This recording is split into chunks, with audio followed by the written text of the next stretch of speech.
In last video we made class 4 cavity, that is fractured incisal edge of anterior tooth, and today I will do the filling.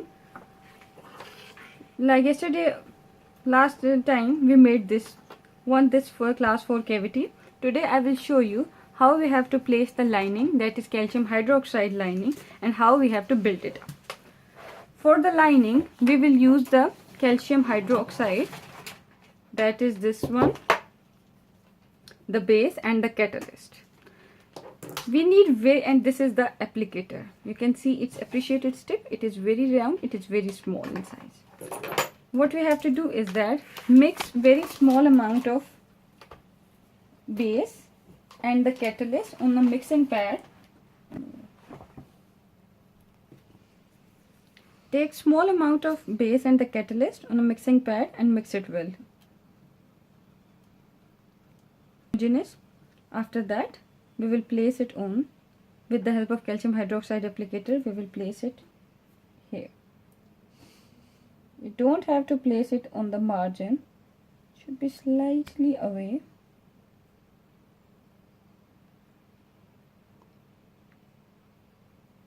It should not be rough, messy. It's very small as we have to protect the pulp horn, but it should be away from the margin. If you think that there is some excess, we can remove it with the probe tip, but there is no excess. So it is done now. Calcium hydroxide lining, it is a very simple procedure. After that we have to build composite on it. So what we need to do is that first of all we will apply the bonding agent on it.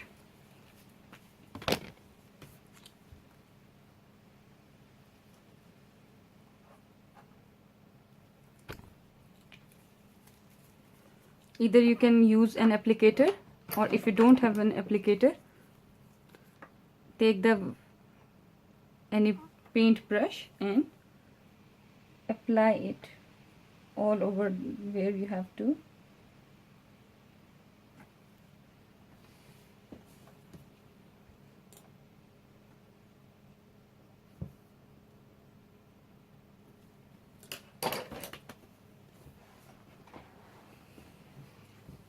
After that we will shine the light on it, the curing light, for 10 seconds.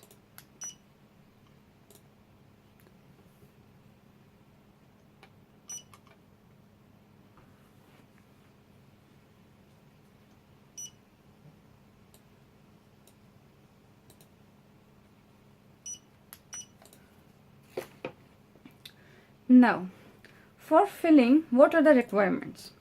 The requirements are, the filling, it should make very nice contact with the adjacent tooth. There should be no ditch in it. It should be continuous, no overhang, no ditch. So what we need to do is that first of all we need to isolate it.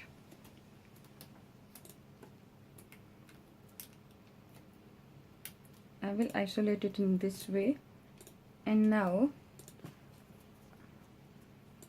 I will insert the wedges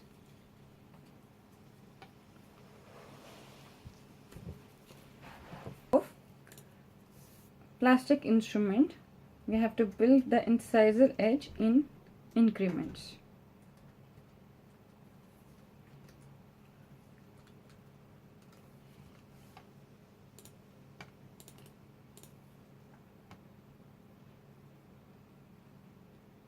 If you find it difficult to handle the composite, apply small amount of bonding agent to the plastic instrument and then you can use it. It gets easy. Now with the help of round,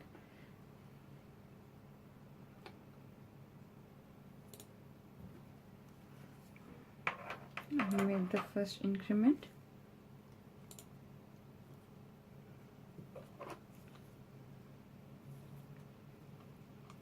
Now hold the mylar sheet and cure it.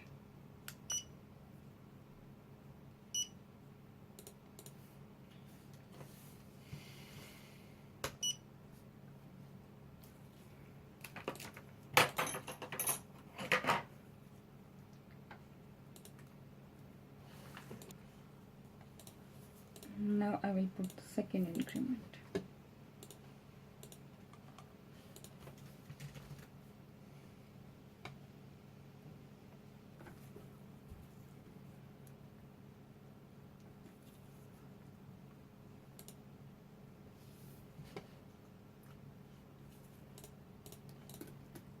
Again, hold the mylar sheet in this way.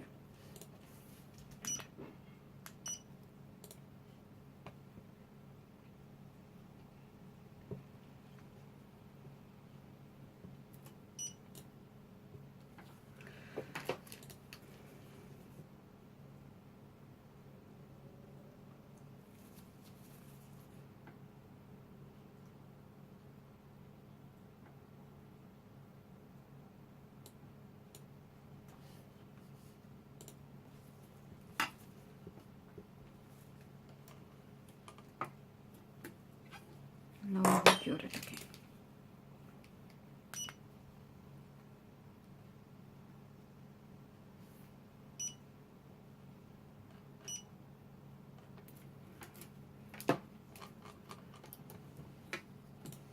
Now we will remove the wedges and the mylar sheet. Now we will remove the excess using the fast hand piece. Either we can use the 260 bar or we can use the fast hand piece white stone. I will use the 260 to remove the excess.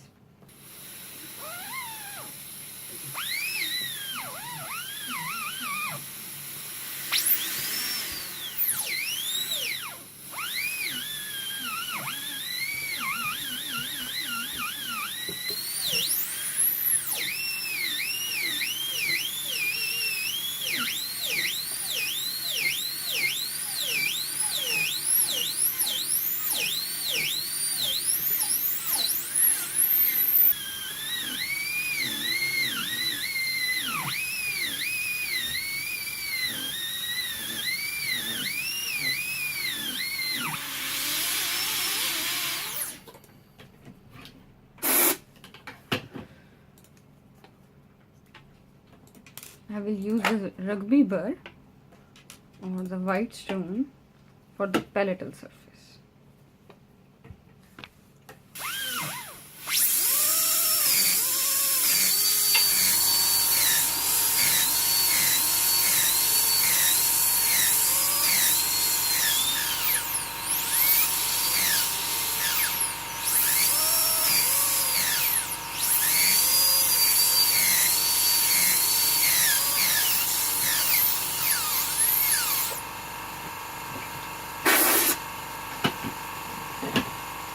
Check it with the probe that is there any excess.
Okay, now I can feel that there is no excess. It is uniform. Now I will gently reduce the incisal excess.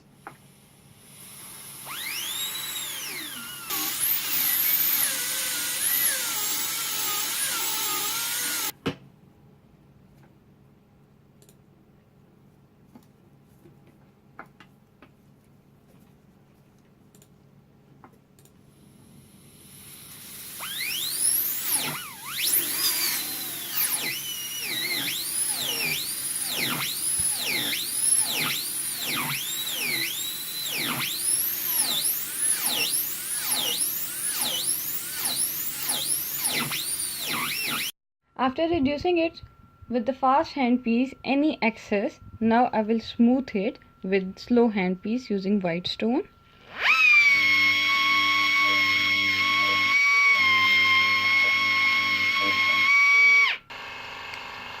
Now I will use this.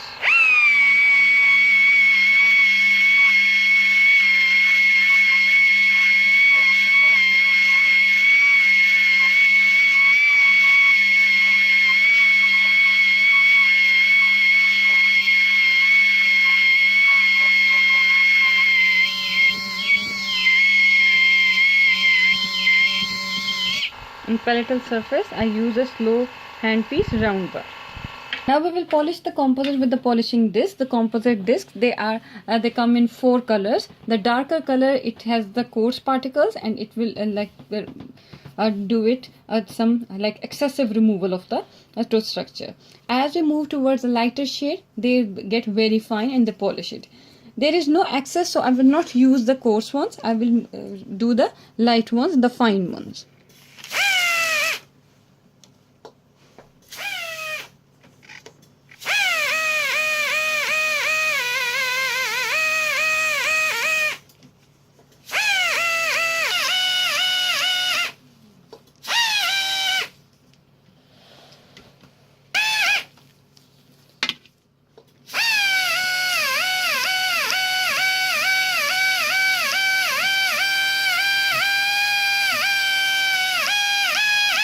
Polish them for a couple of minutes. Make sure that you are using these sides of the disc. You are not using the center, because if you use the center, it will leave a mark on the composite. That mark, it is these strips. They also come in 4 colors. The darker color is the coarse one, and as we move towards the lighter colors, the yellow, the white, they are very smooth. So there is no excess. I cannot see any excess.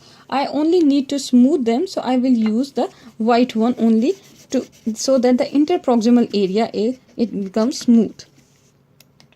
Because if you use the coarse ones, they will grind the composite, and then the composite will not make good contact with the adjacent tooth, and then our whole restoration, it will be unacceptable.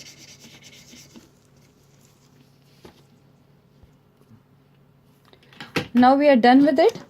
What we need to check is that the probe, it should move very freely. You can see it is not getting stuck anywhere. That means there is no overhang, there is no ditch. Because if there is any ditch, don't worry, you need to again place some bonding agent and some composite and build it, smooth it.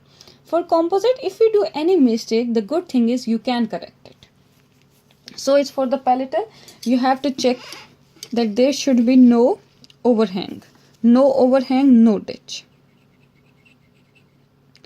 The probe, it should move very freely, very smoothly. Check the proximal area as well. Now, the contact is very important. How you will check it? Take a piece of floss and do it like this. There should be this sound present. That shows there is a contact with the neighboring tooth. So these are the things you have to keep it in mind while doing a composite restoration. Number 1, it is a very aesthetic restoration. There should be no stain in the composite. Number 2, no ditch, no overhang. Because if there is any ditch or overhang, plaque will be the food debris, it will accumulate there and it increases the chances of caries. Number 3, it should make very good contact with the neighboring tooth. That's all, and it all comes with practice. Thank you very much. I hope you will find it useful.